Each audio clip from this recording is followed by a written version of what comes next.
what I can tell you is I haven't heard the president discuss any formal plans to put ICE outside of polling locations. It's a disingenuous question. The media lies. The media lies. Karoline Leavitt puts reporters in their place in the midst of all the chaos. This is incredible. If you haven't seen yet already, I think you're going to like it. When President Trump campaigned on making America safe again, this is exactly what he meant, and the numbers and the results speak for themselves. With that, I will open it up to questions today. I have two questions related to the president's interview with NBC yesterday. Sure. At one point in the interview, the president said that he believes states are accumulating the votes for who wins the election. He says if they, meaning the states, can't do it honestly and can't be done properly and timely, then something else has to happen. What did he mean by that? Is he suggesting that the federal government count votes in elections? What the president is suggesting, and I just spoke to him about this, is that Republicans and Democrats in Congress should pass the Save America Act. This piece of legislation is going to ensure that states are abiding by federal election law by removing non-citizens from their voter rolls. In addition, the Save America Act will require voter ID to vote, and it will require proof of citizenship to register to vote. These are very common sense policies and proposals that 89% of our country agree with. So that's what the president is talking about. Again, I just spoke with him about this, and he's calling on both Republicans and Democrats to send the Save America Act, to pass it into law and to send it to his desk as quickly as possible. To be clear, the Save Act doesn't say anything about who counts votes, which has always been a state, a local, a county function.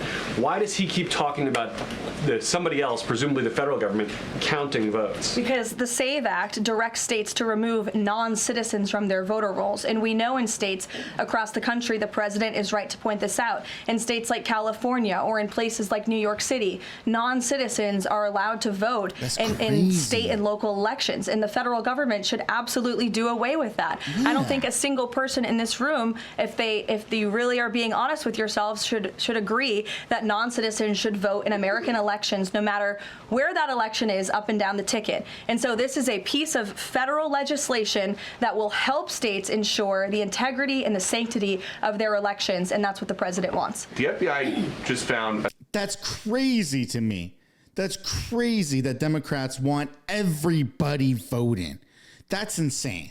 I mean, it's not sustainable, as we've seen, right? 1,000 samples inside an illegal biolab in Las Vegas.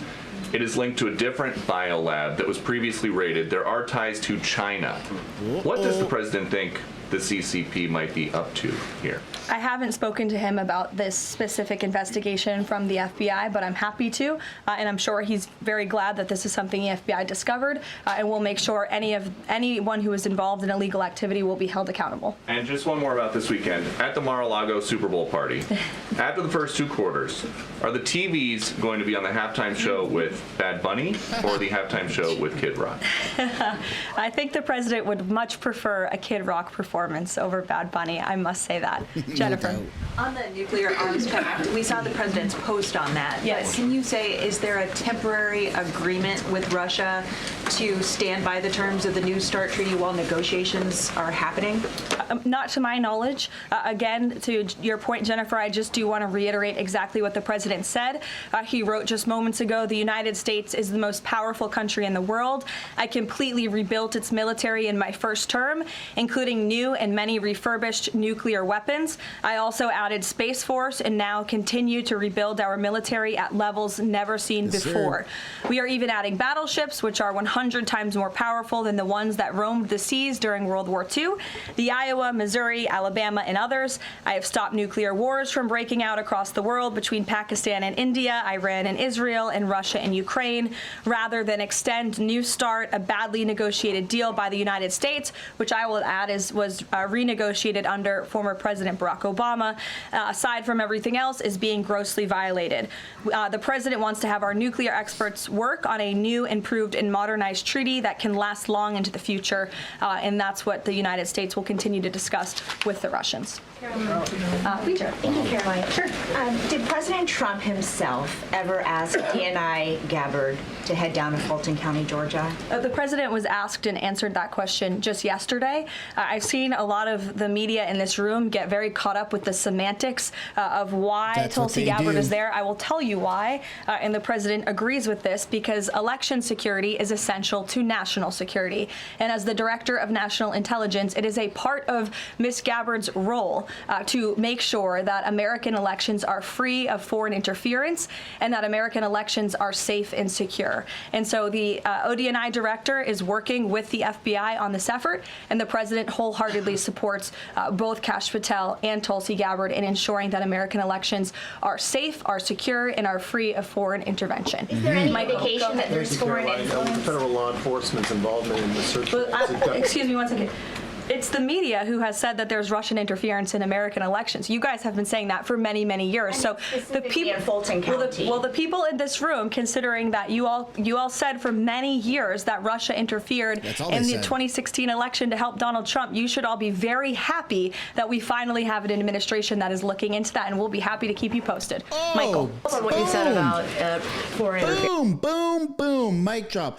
Isn't that funny? I almost forgot about that for a second. That's right. The media was saying that Putin helped Donald get into the office, helped him win. Russia's involved. Oh my goodness, how could they do this? They're involved with the election. They're voting in the election. And now the Trump administration's like, you know what? We actually do have election problems. We're going to put an end to it so that we make sure that our elections are, are safe, that they are not compromised. And now the media's trying to spin it. Give me a break, man. They're not even real people with real ideas at this point. Like, at what point does the average American person, not you, but you know what I'm talking about, the idiots on the left, at what point do they actually realize they are just hypocrites, straight up hypocrites? You talked about 2016 and Russian interference, but what we've learned from these Georgia officials is what was seized by the FBI were ballots from 2020 in this Fulton County election center. Do you have any evidence that there was international interference in the 2020 election in this election center? What I do have evidence of, and what the media seems to be undermining, is why Tulsi Gabbard is there in the first place. And I would point you again to federal law that clearly assigns the DNI and the office with the statutory responsibility to lead counter intel matters related to election security. This includes assessing risks to election voting systems, software, voter registration databases, and more, and analyzing foreign interference. And the ODNI is responsible for supporting the White House interagency action to secure our elections through intel analysis and vulnerability assessments. And they should be routinely collaborating with agencies like the DHS, the DOJ, and the FBI. So as for that question, it would be better suited to ask the Director of National Intelligence herself in her office. But what I'm telling you is that it is more than appropriate. In fact, it is Tulsi Gabbard's job to ensure that our elections are safe and secure. And that's exactly what she's been doing on the ground in Georgia. And I don't understand why anyone in this room, considering you're all American citizens, I believe, and like to vote in our nation's elections, should have any problem with that whatsoever. It's pretty simple. You should want safe and secure elections. I don't get how the media is now trying to spin it that Trump is doing the wrong thing and we should allow illegals to vote. It doesn't make any sense. Talked a lot about the SAVE Act. I know you spoke with the president about it before you came out here. The president has gone beyond that, though. He's talking about Republicans taking over elections, states are agents of the federal government. So just to be clear, is the president only calling on Congress to pass the SAVE Act, or does he want Republicans to go further than that before the midterm elections? The president is calling on Republicans, again, and Democrats to pass the SAVE Act. I will reiterate, requirement for voter ID to vote. That should be something that no American should oppose. In fact, we know that the vast majority of Americans support it.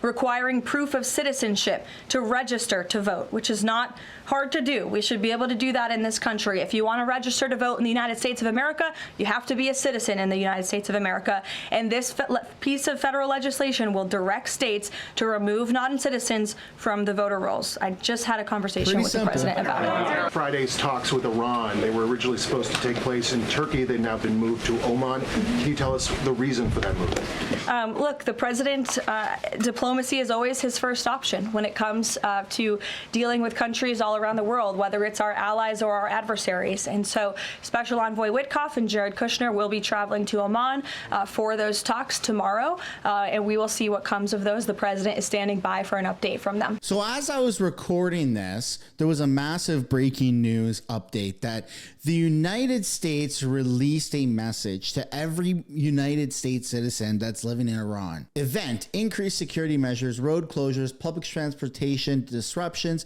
and internet blockages are ongoing. The government of Iran continues to restrict access to mobile, landline, and national internet networks. Airlines continue to limit or cancel flights to and from Iran. U.S. citizens should expect continued internet outages, plan alternative means of communication, and, if safe to do so, consider departing Iran by land to Armenia or Turkey. Actions to take: leave Iran now. Have a plan for departing Iran that does not rely on the U.S. government for help. That was issued as I was recording this. So if you know anybody in Iran that's an American, you might want to share that with them, because it does really feel like shit's about to go down in Iran. Sure, in the pink. Thank you, Caroline. Cuban leader Miguel Diaz-Canel said today that Cuba would be willing to engage in dialogue with the United States only without pressure, without preconditions, on equal footing and with respect for sovereignty. But his government is denying what President Trump said, that they're already holding talks. How would you respond to that? I think the fact that the Cuban government is on its last leg and its country is about to collapse, they should be wise in their statements directed towards the president of the United States. But as I just reiterated, the president is always willing to engage in diplomacy, and I believe that's something that is taking place, in fact, with the Cuban government. The New York City mayor is dealing with a $12 billion budget deficit. If he texted President Trump, would the president bail him out? I'll leave that answer to the president himself, Ed. I mean, text him, see what happens. In fact, make it public on Next, because that's where the messages are going to end up anyways, probably. Will ICE and Border Patrol avoid going to other blue cities where the local officials are saying, we won't work with you, we don't want you here? Well, first of all, those local officials should be wanting to work with ICE. Why would any official, whether you're a Democrat or a Republican, want murderers and predators in your city? It makes zero sense. It's an untenable position. The only reason Democrats are taking that position now is because their entire party platform is just anti-Trump. It makes no sense for the American people. They should be calling this White House, they should be calling Secretary Noem, they should be calling Tom Homan, and they should be saying, we want to work with you to remove the worst of the worst criminals from our city. Please come here. So yes, ICE is going to continue to do their job in cities and communities across the country, but it certainly makes it much easier when we have that level of cooperation and corroboration at the state and local level. In places like Florida, where there has been the arrest of thousands, tens of thousands of illegal alien criminals. None of you talk about that, or none of you hear about that, because these operations are going seamlessly and peacefully. Why? Because there is an intimate cooperation between the state government and the federal government, and that's what the president wants to see in all 50 states. Bannon recently said, quote, we're going to have ICE surround the polls come November. Is that something that the president is considering? That's not something I've ever heard the president consider, no. You can guarantee to the American public that ICE will not be around polling locations or voting locations in November? I can't guarantee that an ICE agent won't be around a polling location in November. I mean, that's frankly a very silly hypothetical question. But what I can tell you is I haven't heard the president discuss any formal plans to put ICE outside of polling locations. It's a disingenuous question. One of the Democrats' main demands for DHS funding was to demask ICE agents. Is this something that the president is even considering?